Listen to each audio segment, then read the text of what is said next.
ఒకప్పుడు యుద్ధాలు భూభాగాల కోసం జరిగేవి. ఇప్పుడు ప్రపంచ ఆధిపత్యం సెమీకండక్టర్ చిప్పులు, రేర్ ఎర్త్ ఖనిజాలు, సప్లై చైన్ల చుట్టూ తిరుగుతోంది. ఇలాంటి సమయంలో ఇండో పసిఫిక్లో మరో కీలక వ్యూహాత్మక సమీకరణం ఆవిర్భవించబోతోందా? భారత్, జపాన్ కలిసి ప్రపంచ ఆర్థిక భద్రతకు కొత్త బ్లూ ప్రింట్ సిద్ధం చేస్తున్నాయా? చైనా ఆధిపత్యానికి ప్రత్యామ్నాయ సరఫరా వ్యవస్థను నిర్మించే దిశగా అడుగులు వేస్తున్నాయా? ప్రధాని నరేంద్ర మోడీ దౌత్య వ్యూహంలో ఇది మరో కీలక మైలురాయిగా మారబోతోందా? ఇండో పసిఫిక్ భవిష్యత్తును ప్రభావితం చేసే ఈ వ్యూహాత్మక పరిణామంపైన నేటి నిజం చూద్దాం.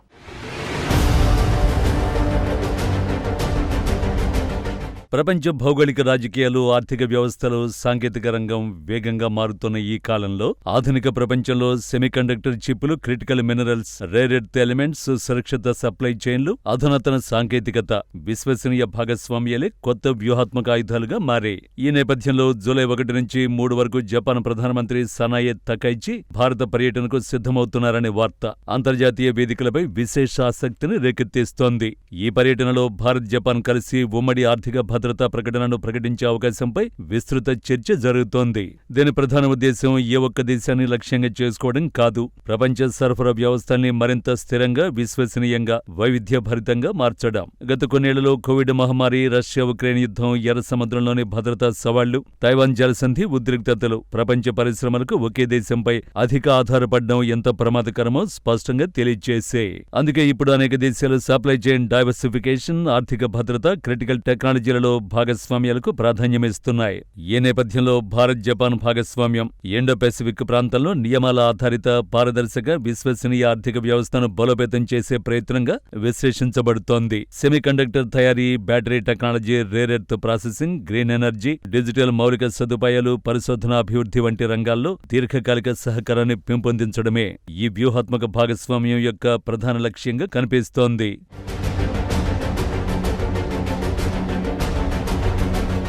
అయితే ఈ పరిణామంపై భిన్నాభిప్రాయాలు కూడా వ్యక్తమవుతున్నాయి. ప్రపంచ తయారీ రంగంలో చైనా ఇప్పటికీ అత్యంత కీలకమైన స్థానాన్ని ఆక్రమించి ఉందని, గ్లోబల్ సప్లై చైన్లలో దాని వాటా చాలా పెద్దదని ఆర్థిక నిపుణులు గుర్తు చేస్తున్నారు. ముఖ్యంగా రేర్ ఎర్త్ ఎలిమెంట్స్ ఉత్పత్తి, శుద్ధి ప్రక్రియలో చైనా ఆధిపత్యం కొనసాగుతున్నందున ప్రత్యామ్నాయ వ్యవస్థను నిర్మించడం ఒక్కసారిగా సాధ్యం కాదని వారు అభిప్రాయపడుతున్నారు. ప్రభుత్వాల మధ్య ఒప్పందాలు కుదిరినంత మాత్రాన పరిశ్రమలు వెంటనే తమ పెట్టుబడులను మార్చవని, దీనికి మౌలిక వసతులు, నైపుణ్యం కలిగిన మానవ వనరులు, పెట్టుబడిదారుల విశ్వాసం, విధానాల స్థిరత్వం అవసరమని విశ్లేషిస్తున్నారు. ఒకవేళ ప్రపంచ వాణిజ్య ఉద్రిక్తతలు పెరిగితే క్రిటికల్ మినరల్స్ సరఫరాపై తాత్కాలిక ప్రభావం పడే అవకాశం కూడా ఉందని కొందరు హెచ్చరిస్తున్నారు. అయితే మరోవైపు ప్రపంచంలోని అనేక కంపెనీలు ఇప్పటికే చైనా +1 వ్యూహాన్ని అనుసరిస్తూ తమ తయారీ కేంద్రాలను వైవిధ్యపరచడం ప్రారంభించాయి. అంటే చైనాను పూర్తిగా వదిలేయడం కాదు, అదనంగా మరో విశ్వసనీయ తయారీ కేంద్రాన్ని అభివృద్ధి చేయడమే ప్రధాన లక్ష్యం. ఈ పరిస్థితుల్లో భారత్, జపాన్, ఆస్ట్రేలియా, దక్షిణ కొరియా, వియత్నాం వంటి దేశాలు కొత్త అవకాశాలు సృష్టించుకునే స్థితిలో ఉన్నాయి. అందువల్ల ఈ ఒప్పందాన్ని తక్షణ ఫలితాల కోణంలో కాకుండా రాబోయే దశాబ్దాల వ్యూహాత్మక పెట్టుబడిగా చూడాలని అనేక అంతర్జాతీయ విశ్లేషకులు సూచిస్తున్నారు.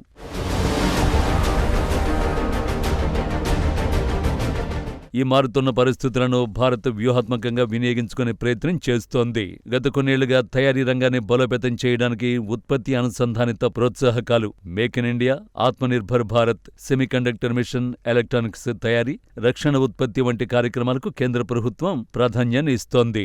జపాన్తో పారిశ్రామిక కారిడార్లు, హైస్పీడ్ రైలు, నగర మౌలిక సదుపాయాలు, పెట్టుబడుల సహకారం ఇప్పటికే కొనసాగుతుండగా ఇప్పుడు ఈ భాగస్వామ్యం క్రిటికల్ టెక్నాలజీలు, పరిశోధన, డిజిటల్ భద్రత, సరఫరా గొలుసుల వరకు విస్తరించే అవకాశం కనిపిస్తోంది. జపాన్ పరిశ్రమల సమాఖ్య క్రీడనెన్, భారత పరిశ్రమల సమాఖ్య సిఐఐ మధ్య పెరుగుతున్న సహకారం కూడా ప్రైవేటు రంగ భాగస్వామ్యానికి కొత్త ఊపునిస్తోంది.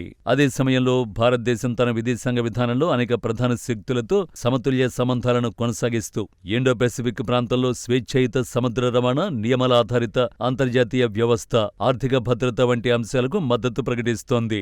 ఈ విధానం వల్ల భారత్ ప్రపంచ పెట్టుబడిదారులకు ఒక స్థిరమైన, విశ్వసనీయ మార్కెట్గా కనిపిస్తోందని పలువురు ఆర్థిక పరిశీలకులు పేర్కొంటున్నారు. సాంకేతిక బదిలీ, నైపుణ్యాభివృద్ధి, స్టార్టప్ ఎకోసిస్టమ్, రక్షణ తయారీ, కృత్రిమ మేధస్సు, quantum computing, green hydrogen, electric mobility వంటి రంగాల్లో సంయుక్త పరిశోధనకు ఈ భాగస్వామ్యం మరింత బలాన్ని ఇవ్వగలదనే అంచనాలు ఉన్నాయి.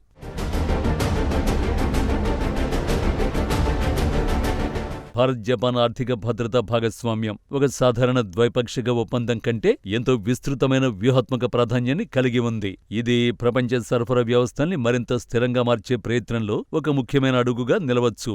అదే సమయంలో ఈ భాగస్వామ్యం విజయవంతం కావాలంటే ప్రభుత్వాల సంకల్పంతో పాటు ప్రైవేటు పెట్టుబడులు, సాంకేతిక సహకారం, వేగవంతమైన మౌలిక వసతుల అభివృద్ధి, విధానాల స్థిరత్వం కూడా కీలకంగా మారనున్నాయి. గ్లోబల్ సౌత్ దేశాలతో కలిసి క్రిటికల్ మినరల్స్ అన్వేషణ, ప్రాసెసింగ్, తయారీ రంగాల్లో సహకారం పెరిగితే ప్రపంచ ఆర్థిక వ్యవస్థలో కొత్త సమతుల్యత ఏర్పడే అవకాశం ఉంది. భవిష్యత్తులో సెమీకండక్టర్లు, ఎలక్ట్రిక్ వాహనాలు, రక్షణ తయారీ, డిజిటల్ టెక్నాలజీలు, శుద్ధ ఇంధన రంగాల్లో భారత్ జపాన్ భాగస్వామ్యం మరింత విస్తరించే అవకాశం ఉందని విశ్లేషకులు భావిస్తున్నారు. ఈ నేపథ్యంలో ఇండో పెసిఫిక్ ప్రాంతంలో ఆర్థిక స్వయం ప్రతిపత్తి, సురక్షిత సప్లై చైన్లు, విశ్వసనీయ భాగస్వామ్యాలు, నియమాల ఆధారిత అంతర్జాతీయ వ్యవస్థను బలోపేతం చేయడంలో ఈ కూటమి ఒక కీలక మైలురాయిగా నిలిచే అవకాశం ఉంది. ప్రపంచ శక్తి సమీకరణాలు మారుతున్న ఈ సమయంలో భారతదేశం తన వ్యూహాత్మక, ఆర్థిక, దౌత్య సామర్థ్యాలను మరింత విస్తరించుకునే అవకాశాన్ని వినియోగించుకోవడం ఎంతవరకు సాధ్యమవుతుందన్నదే రాబోయే సంవత్సరాల్లో ఈ భాగస్వామ్యం విజయాన్ని నిర్ణయించే ప్రధాన అంశంగా నిలవనుంది.